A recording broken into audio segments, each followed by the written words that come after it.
Let's move on now and shift our focus to the United States.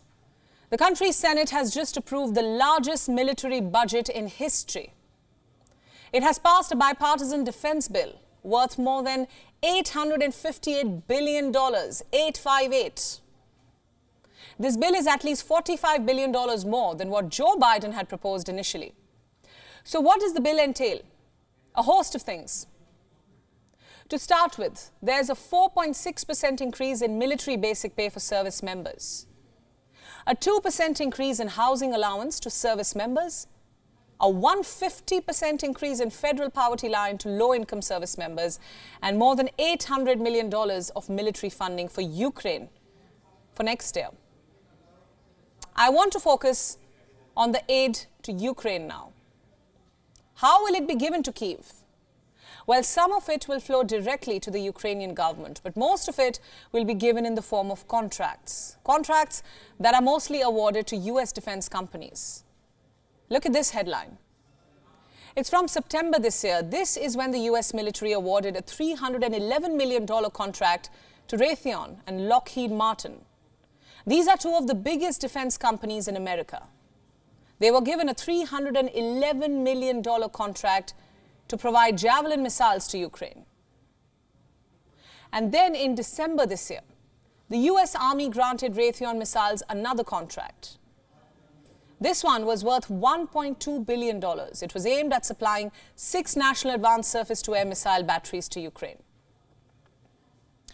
These were just 2 examples. There are many more contracts, many more defense deals, many more budget allocations to America's defense contractors to provide weapons to Ukraine. And every time these companies get a new contract, naturally, their share value jumps.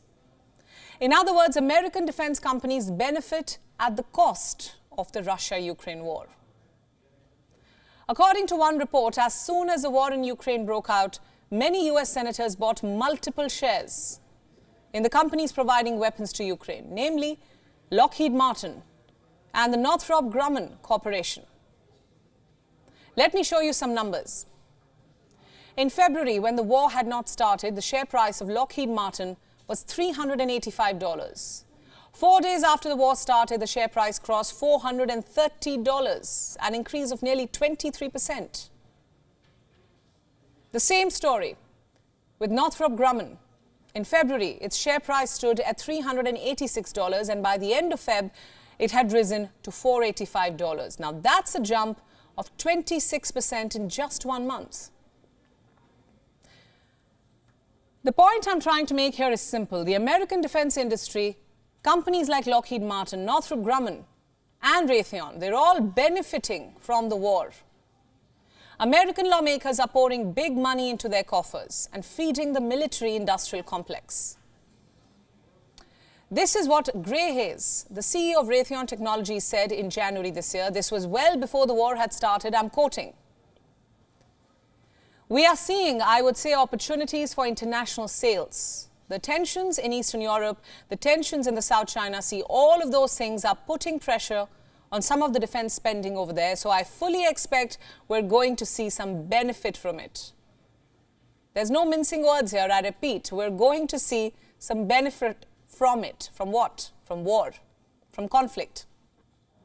In other words, we are going to profit from the conflict, from the destruction, from the bloodshed. Yes.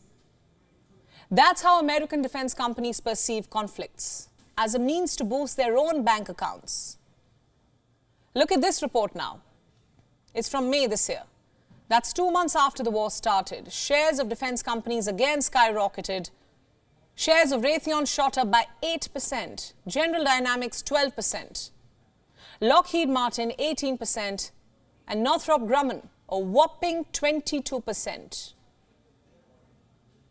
We are in December now. A new military budget has been approved. We can only imagine how much more their shares are going to soar. Let me also say this. Weapon sales have always been an integral part of America's foreign policy. Its strategists like to promote conflict rather than stability. They fuel wars with their weapons. Look at this headline. For all his tall claims of getting the US out of global conflicts, Donald Trump signed arms deals at a record pace, generating hundreds of billions of dollars for American defense companies and contractors. And now another president is in power, and he too is signing arms deals at an alarming pace. What does this tell you? That America's defense industry is immune to changes in power. American arms companies sell weapons irrespective of who's in power, Democrats or Republicans. WION World is now available in your country. Download the app now and get all the news updates on the move.